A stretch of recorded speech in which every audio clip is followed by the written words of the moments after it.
Chinese electronics company iVoomi on Thursday launched its first health band, FitMe, in India.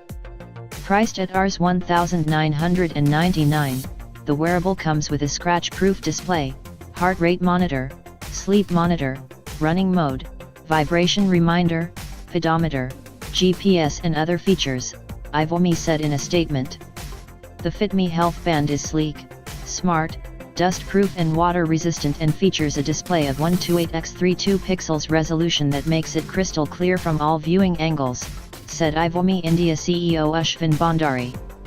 Another highlight feature is said to be pollution tracking, with a feature that indicates the current air quality index, AQI, across all Indian cities.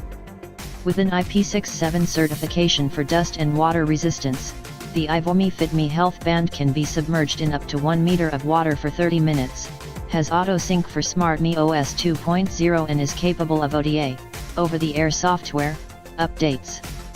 FitMe is chargeable without a USB cable. The display can be directly connected to any USB port to charge the device. It houses a 90 mAh battery, said to deliver up to 3 to 5 days of usage time, and up to 60 days of standby time.